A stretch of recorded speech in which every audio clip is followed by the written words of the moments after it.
"It was unfair that you got the house," my dad said after selling my inheritance house for spoiled brother. "I pressed charges. Now he's in prison for fraud. I'm 31, and I never thought I'd be writing about how my own family betrayed me. It started with a laugh, at least. That's what I thought it was. I was visiting my parents for our usual Sunday dinner when my father casually mentioned, between bites of pot roast, that the money from the sale of the house I inherited from my grandmother would go toward paying for my brother's vacation. I nearly choked on my food, thinking he was making one of his dry jokes. My father had always had an odd sense of humor, often making deadpan statements that left people wondering if he was serious. "Good one, Dad," I said, forcing a chuckle while shooting a glance at my mother, who was suddenly very interested in her plate. My brother Tyler just kept scrolling on his phone, completely detached from the conversation as usual. But something felt off. There was a tension in the air that didn't match the supposedly light-hearted moment. I noticed my father wouldn't meet my eyes, and my mother's hands were shaking slightly as she cut her meat. Still, I pushed the thought aside. After all, it was impossible. The house was mine, left to me specifically in my grandmother's will. A week later, my world turned upside down when my lawyer called. He was confused about some paperwork that had crossed his desk regarding the sale of my grandmother's house. My stomach dropped as he explained that not only had the house been sold, but the sale had been completed weeks ago. I sat there in my office, phone pressed to my ear, feeling like I'd been punched in the gut. I couldn't focus on work after that call. My mind kept racing back to all the times I'd visited the house over the past few months, checking on it, making plans for renovations, dreaming about the life I'd build there. It was the only place that had ever felt like a true home to me. My grandmother had raised me there while my parents were consumed with Tyler's every need and want. I decided to drive by the house. I needed to see it with my own eyes to prove to myself that this nightmare wasn't real. But as I pulled up to the familiar driveway, my heart stopped. There were cars I didn't recognize parked outside, new ones, expensive ones. Strange patio furniture sat on the front porch where my grandmother's beloved rocking chair used to be. With trembling hands, I walked up to the front door and rang the doorbell. Each second felt like an eternity as I waited, hopping against hope that this was all some terrible mistake. When a man in his late 30s answered, wearing casual clothes like he belonged there, I felt like I was in some surreal dream. "Can I help you?" he asked, friendly but cautious. I struggled to find my voice. "This is my house," I managed to say. "Who are you?"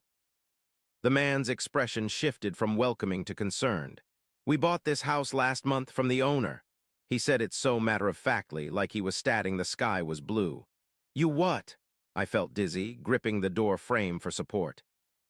A woman appeared behind him, her face a mixture of confusion and worry. "We bought it fair and square," she said, her nervous laugh grating against my ears. "What's the problem?" I couldn't breathe. I pulled out my phone, frantically checking for any emails, any notifications about the sale. Nothing, no alert, no notice. Nothing. I turned and walked away, barely able to see straight through my shock and rage. I drove straight to my parents' house, my knuckles white on the steering wheel.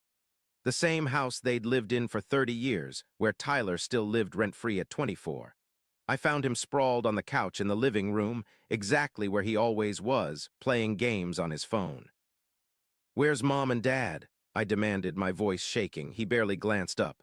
"They're out," he mumbled, thumbs tapping away at his screen. "Why? Because they sold my house." The words came out like venom. Tyler blinked, completely unfazed. "Oh, that." He shrugged and went back to his game, as if we were discussing something as trivial as the weather. I stood there, staring at my younger brother, the golden child who had never worked a day in his life, who had gotten 3 cars bought for him after crashing each one, who had dropped out of college twice but still got an allowance. And now he was getting a vacation paid for with money from my stolen inheritance. I waited in that house for hours, packing the floors I'd grown up on, my anger building with each passing minute.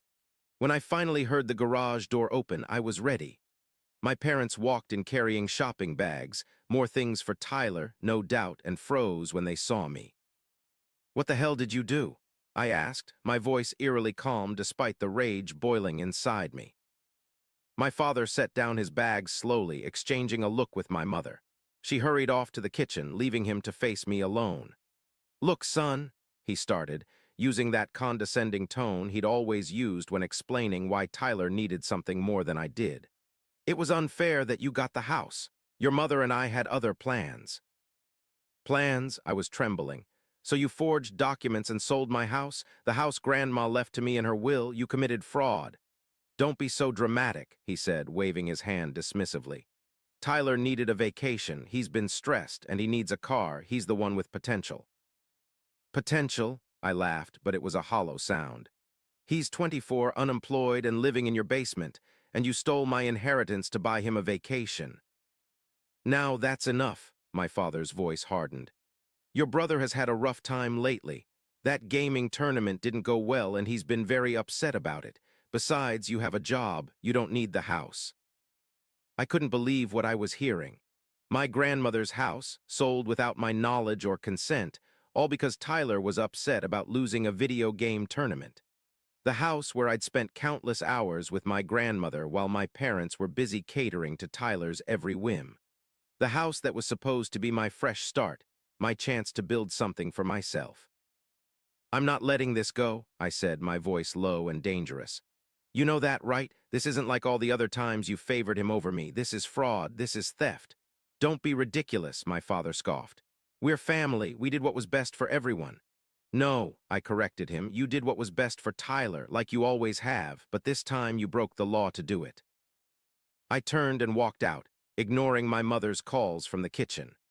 As I got in my car, I could see Tyler through the living room window, still playing on his phone, completely unbothered by the fact that his vacation was being funded by his brother's stolen inheritance. I didn't know what to do at first. My mind was racing as I drove home, my father's dismissive words echoing in my head. It was like he didn't even see what he'd done wrong. In his mind, everything was justified because it was for Tyler, his precious golden child. I knew I needed help. This wasn't something I could handle on my own. That night, I called my lawyer, Daniel, a friend who wasn't just good at his job, but was known for being ruthless when necessary. As I explained everything to him, his initial disbelief turned to fury. "Meet me at my office tomorrow," Daniel said, his voice tight with controlled anger. "Bring everything you've got, emails, documents, texts. I want to see it all. They're not getting away with this, Hubert, I promise you that." That night, I barely slept. I lay awake, thinking about my grandmother, about how she'd always tried to protect me from my parents' blatant favoritism. She must have known something like this might happen. Why else would she have left the house specifically to me in her will? But even she couldn't have predicted that they would go this far, that they would actually commit fraud to take away my inheritance. As I stared at my ceiling in the darkness, one thing became crystal clear. This wasn't just about the house anymore. This was about years of manipulation, favoritism, and abuse. And for once in my life, I wasn't going to let them get away with it. Update 1. The next day, I walked into Daniel's modern office building, my arms full of documents. I had spent half the night gathering everything I could find, emails from Grandma spanning years, talking about how the house would be my future, the original will with her clear instructions, and even text messages where she specifically referred to the house as my legacy. I had photos of the house, maintenance records I'd kept, and utility bills in my name. Daniel, with his characteristic efficiency, spread everything across his large desk and began sorting through it methodically. I watched as his expression shifted from professional interest to barely contained anger. After about 20 minutes of review, he looked up at me, his eyes sharp. "Your dad's an idiot," Daniel said bluntly, tapping his fingers on a particular document. "He didn't just commit fraud, he left a paper trail a mile wide." I leaned forward in my chair. "What do you mean?" "Check this out," Daniel said, turning his monitor toward me. On the screen was a scanned document, the sale agreement for my grandmother's house. He zoomed in on the signature line. "Look familiar." I studied what was supposed to be my signature. It was close, but something was off about it. The loops were too perfect, too deliberate, like someone trying too hard to copy my handwriting. "That's not my signature," I said, feeling a mix of anger and vindication. "Of course not," Daniel muttered, pulling up another window. Your father forged your consent to the sale, and here's where it gets even better or worse, depending on how you look at it. The notary who verified this signature, she's already under investigation for multiple instances of fraudulent notarization. Your father managed to pick possibly the worst person in the state to help him commit fraud. I let out a long breath, my hands clenched into fists. So what's our next step? First, we hit them with a formal demand letter, Daniel explained, already typing.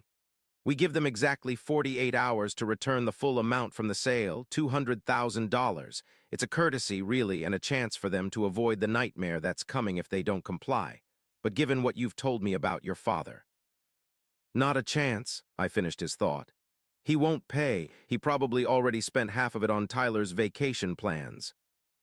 Then we sue, Daniel said, his voice hardening.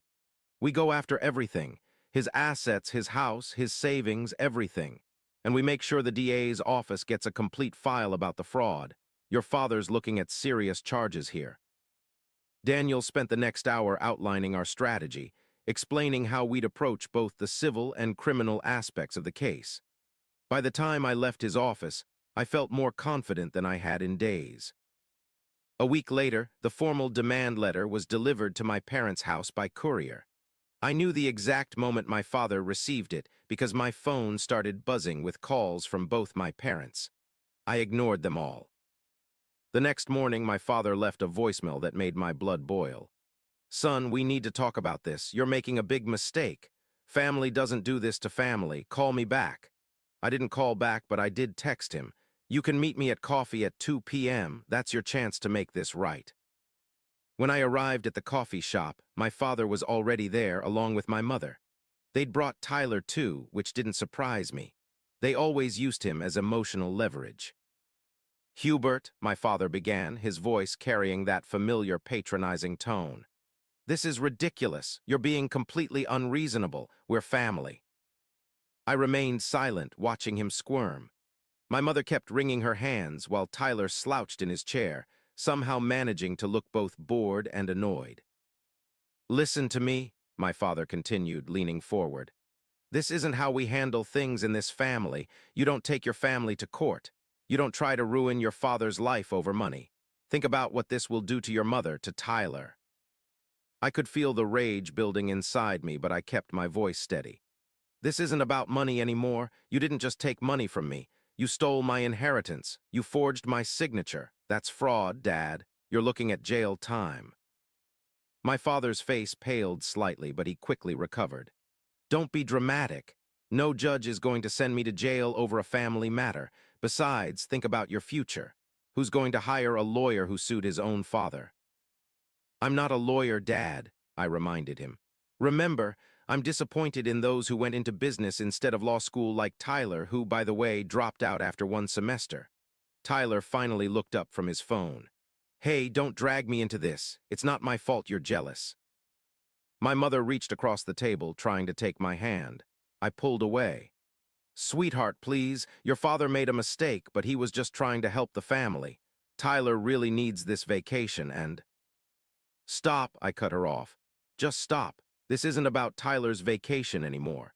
This is about decades of you two favoring him, giving him everything while I got nothing, but stealing my inheritance, forging my signature, that crosses a line.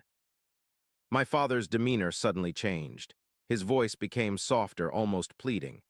Listen, son, I know you're upset. Maybe we can work something out. I'll give you some of the money, not all of it, but something. Say $50,000, that's fair, right? I almost laughed at the audacity. You can't negotiate your way out of fraud, Dad. You can't just offer me a fraction of what you stole and expect it all to go away. The house was worth $200,000, and that's just the beginning. Wait until the DA sees the forged documents. You wouldn't, my father's voice hardened again. You wouldn't send your own father to jail. Actually, I would, and I will. Unless you have the full amount ready to transfer right now, we're done here. This is why you never got ahead in life, my father spat, his mask of concern finally dropping. You're too rigid, too focused on what's right and wrong. That's not how the real world works, son. I stood up, pushing my chair back. No, Dad, that's how your world works, and your world is about to come crashing down. As I walked away, I could hear my mother crying and my father calling after me.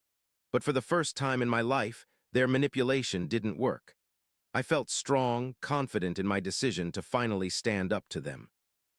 When I got home, I had 17 missed calls and dozens of texts. My father had moved from threats to begging, offering increasingly larger portions of the money. My mother sent long, guilt-inducing messages about family loyalty and Tyler's mental health. Tyler himself sent a single text, "Way to ruin everything again." I forwarded all the messages to Daniel, who responded immediately, "Perfect. Every message is more evidence. Don't respond to any of them. Let them dig themselves deeper." That night, as I sat in my apartment looking at old photos of my grandmother and me in front of her house, my house, I felt a strange sense of peace. For the first time in my life, I wasn't backing down from my parents' manipulation. I wasn't accepting their excuses or their partial solutions. I was ready for it. Update 2. The legal proceedings moved faster than I expected. Within days of filing the lawsuit, my father's assets were frozen, a precautionary measure Daniel had pushed for, arguing successfully that Dad might try to hide or transfer the money. The evidence against him was overwhelming. Daniel had built an airtight case, presenting not just the forged documents, but also a pattern of suspicious financial activity. The notary, facing her own legal troubles, had quickly turned on my father, providing a detailed statement about how he had convinced her to verify the false signature. "Your father made a critical mistake," Daniel explained to me during one of our preparation meetings. "He assumed that because this was family business, normal laws didn't apply. He left a paper trail a mile wide, emails discussing the sale, bank transfers, everything. He didn't even try to cover his tracks." The preliminary hearings were tense. My father hired an expensive defense attorney, probably using what was left of my stolen inheritance to pay for it. Their defense strategy was pathetic. They tried to argue that there had been a misunderstanding about the ownership of the house, that my father had believed he had the right to sell it because he was the executor of my grandmother's estate. But the will was crystal clear. The house was mine, left to me specifically with no conditions or qualifications. When my father's lawyer tried to suggest that the will was ambiguous, the judge actually laughed. "Counsel," she said, "I've been reading wills for 30 years. This is one of the clearest I've ever seen. The house was left to Hubert, period." The criminal trial was another matter entirely. The district attorney's office, armed with the evidence we'd gathered, pursued fraud charges aggressively. My father's face turned ashen when they announced the charges: multiple counts of fraud, forgery, and theft. Tyler tried to help their case by testifying that he'd heard my grandmother say she wanted the whole family to benefit from the house. But under cross-examination, he crumbled. The prosecutor got him to admit that he knew about the forgery beforehand, that he'd watched our father practice my signature, that he'd been promised a vacation with the proceeds of the sale. My mother sat in the courtroom every day, alternating between crying quietly and shooting me reproachful looks. She'd sent me dozens of messages begging me to drop the charges, telling me I was destroying the family. I hadn't responded to any of them. The jury took less than 3 hours to reach their verdict: guilty on all counts. When the judge announced the sentence, 5 years in prison, my father finally showed real emotion for the first time. He broke down, begging the judge for leniency, saying he had a family to support. The civil case was resolved quickly after that. The sale of the house was voided, and the current owners, who had bought it in good faith, were compensated for my father's frozen assets. They were understanding about the situation, thankfully, and agreed to move out within 30 days. But the victory came with costs I hadn't anticipated. News of the case spread through our small town like wildfire. People took sides. Some supported me, saying it was about time someone stood up to my father's manipulation. Others called me heartless for sending my own father to prison. Tyler, suddenly cut off from the family money, had to find a job for the first time in his life. Last I heard, he was working at a local gas station and living in a cheap apartment. He blamed me, of course, sending occasional angry texts about how I'd ruined his life. My mother tried a different approach. She started showing up at my workplace, crying, telling my colleagues what a terrible son I was. I had to get a restraining order to make her stop. That was one of the hardest things I've ever done, legally barring my own mother from contacting me. The house, when I finally got it back, needed work. The previous owners hadn't maintained it well, and there was damage from hasty renovations they'd started. But walking through those doors again, knowing it was mine, really mine this time, that made everything worth it. I've learned that standing up for yourself isn't just about winning or losing. It's about refusing to be a victim, refusing to let others write your story for you. The road ahead isn't always easy, but it's mine to walk, and I walk it with my head held high. The house stands as a testament to that journey, not just a building, but a symbol of reclaimed dignity, of justice served, of the strength it takes to stand alone when standing together means accepting abuse. It's my grandmother's legacy, preserved not just in brick and mortar, but in the courage she helped instill in me. And that's something no one can ever steal.